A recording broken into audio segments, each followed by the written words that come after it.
नमस्कार दोस्तों, मेरा नाम भास्कर राजलाल है। मैं एमएमएम इंडिया में एक मार्गदर्शक यानी कि एक गाइडर या आप उसे मैनेजर कह सकते हैं। इस हैसियत से आज आप लोगों के सामने एमएमएम इंडिया की आइडियोलॉजी को लेकर के कुछ बातें प्रस्तुत करना चाहता हूँ।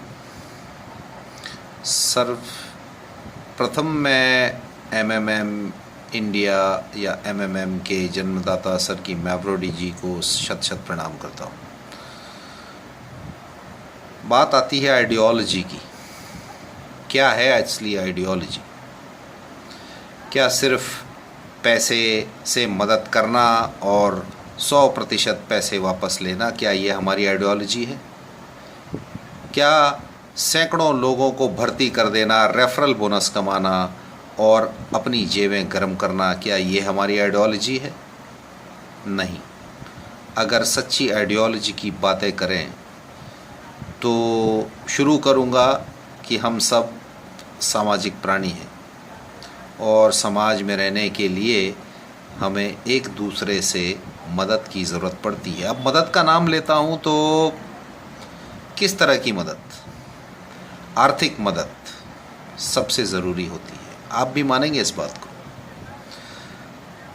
सबसे ज़्यादा परेशान आदमी अगर अपनी ज़िंदगी में कभी होता है तो आर्थिक मदद को लेकर के। किसी को घर बनाना है, किसी को घूमने जाना है, किसी को कार लेना है, किसी को रेफ्रिजरेटर लेना है, किसी को मेडिकल के बिल्स चुकाने हैं। ना जाने कैसी कैसी आर्थिक परिस्थितियां लोगों के सामने आ जाती हैं। अब आप इस आर्थिक परिस्थिति से मुक्ति पाते कैसे हैं? या तो हमें किसी दोस्त से, किसी रिश्तेदार से पैसे मांगने पड़ते हैं। नसीब अच्छा है तो मिल जाते हैं, वरना इनकार से आदमी का मन दुखी हो जाता है। दूसरी तरफ बैंक हैं जो आपको पैसा देती हैं और ब्याज पर देने वाले कुछ बड़े बड़े लोग हैं जिन्होंने बहुत पैसा दबा रखा है और वो लोगों को पैसा देते हैं और बदले में ज़्यादा पैसा लेते हैं। तो बैंक के बारे में अगर बात करूं तो बैंक है क्या? क्या बैंक के पास अपना खुद का पैसा होता है? ना। कोई भी बैंक, उदाहरण के तौर पे आप कुछ भी ले लीजिए, हिंदुस्तान की अगर बात करें तो HDFC बैंक ले लीजिए, पंजाब नेशनल बैंक ले लीजिए, SBI ले लीजिए, कोई भी बैंक, क्या किसी बैंक के पास अपना पैसा है? नहीं। पैसा हम सबका है। हम सारे लोगों ने एक स्थान पर अपना पैसा जमा करने की ठानी और वो बैंक बन गई। अब मज़े की बात ये देखो कि बैंक में हम अपना ही पैसा डालते हैं। किस लिए? कि वो सुरक्षित रहे। घर में चोरी होने से डर होता है, वहाँ पर सुरक्षित रहे। बैंक के पास हजारों लोगों के पैसे होते हैं, बैंक के पास खुद का पैसा नहीं होता, ये ध्यान रखिएगा। और जब हमें हमारे ही पैसे की ज़रूरत पड़ती है तो उन्हीं पैसे से हमें लोन लेना पड़ता है। लोन यानी कि आपको ब्याज पर पैसे लेने पड़ते हैं। आप उसे इंटरेस्ट कह लो, टका कह लो, परसेंटेज कह लो, ये आपको एक्स्ट्रा देने पड़ते हैं। क्या अभी कभी आपने ये जानने की कोशिश की है कि बैंक से जब आप 1 लाख रुपया लेते हैं तो बदले में 4 साल के बाद या 1 साल के बाद आपको ज़्यादा पैसे क्यों लौटाने पड़ते हैं? कभी ध्यान दिया है आपने? नहीं। तो मैं बता देता हूँ आपको ये क्या है। जिस समय आप बैंक से पैसे उधार लेते हैं और जिस समय पर आप उधारी वापस चुकाते हैं, उस समय पर उस पैसे की कीमत बदल चुकी होती है। आटा, दाल, चीनी, पेट्रोल, हर चीज़ की कीमत बढ़ जाती है। इसीलिए बैंक आपसे ज़्यादा पैसे लेती है, क्योंकि वो उस समय का पैसा वसूल करती है जिस समय पर आप पैसे देने के योग्य हो जाते हैं। अब आप किसी अपने दोस्त को या रिश्तेदार को 5,000 रुपये मदद के रूप में दे देते हैं, इस वादे पर कि वो 1 महीने बाद 5,000 रुपया लौटा देगा। 1 महीने बाद अगर 5,000 रुपये लौट आए दोस्तों, तो आपका नसीब अच्छा है, आपका दोस्त अच्छा है, आपके रिश्तेदार अच्छे हैं। अन्यथा आप जानते हैं कि आप कभी उससे वसूल नहीं कर पाएंगे, बस लड़ाई झगड़ा करते रहेंगे। अगर 5,000 रुपये आ भी गए तो सोचिए कि क्या वो 5,000 रुपये की कीमत वही 5,000 रुपये है जो आपने उसे 1 महीने पहले दी थी? नहीं, आटे का भाव बढ़ चुका है, दाल का भाव बढ़ चुका है, पेट्रोल बढ़ चुका है, सब कुछ बढ़ चुका है। तो ये 5,000 रुपये किस काम के? उसने सिर्फ अपना वादा पूरा किया, लेकिन आर्थिक रूप में तोला जाए, जिसे हम कॉमर्स कहते हैं, उसमें अगर तोला जाए तो हमारा पैसा अर्थशास्त्र के हिसाब से कम रहा।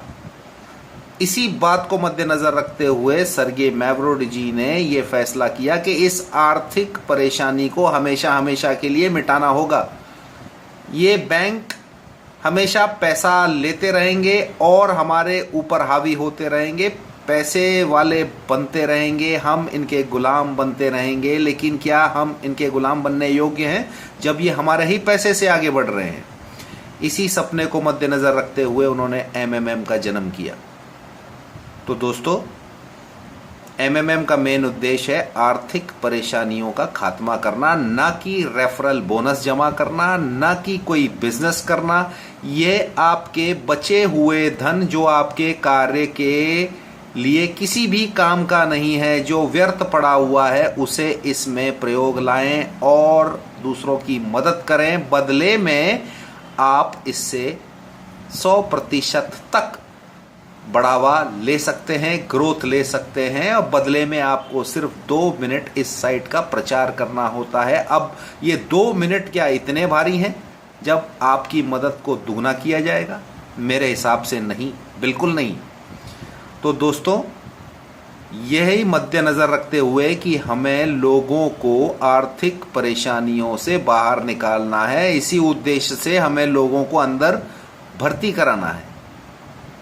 रेफरल बोनस आपके लिए एक सुविधा है, न कि आपका हक।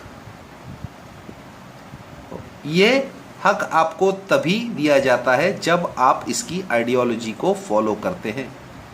तो कृपया लोगों को गलत सुझाव ना दें।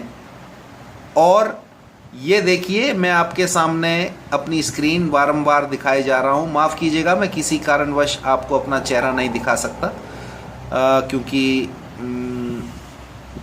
मैं किसी और समय के लिए अपने चेहरे को आपके सामने लाना प्रस्तुत करूँगा, जब सब कुछ ठीक ठाक हो जाएगा, जब हम सब आइडियोलॉजी को मानने लगेंगे, मैं आपके सामने आऊँगा। काफ़ी लोग मुझे पहचानते हैं, तो मैं ये कहूँगा कि आप मुझे कांटेक्ट कर सकते हैं। मैं हर तरह से मदद करने के लिए तैयार हूँ। एमएमएम इंडिया की आइडियोलॉजी को फॉलो कीजिए। और ये जो स्क्रीन पे दिखाई दे रहा है, ये आपको अभी कुछ ही समय पहले मैंने की हुई एक जीएच है, एक मदद मांगी है। मैंने 1,000 रुपये की पहले मदद की थी, 500 रुपये की बाद में और की थी, और अब ये देखिए कि मैंने 2,000 रुपये की मदद मांगी है और केवल 10 मिनट के अंदर अंदर मुझे लिंक आ गई है। तो दोस्तों, अफवाहों से दूर रहें। पहले भी हम अफवाहों की वजह से बहुत नुकसान उठा चुके हैं। एमएमएम अमर था, अमर है और अमर रहेगा।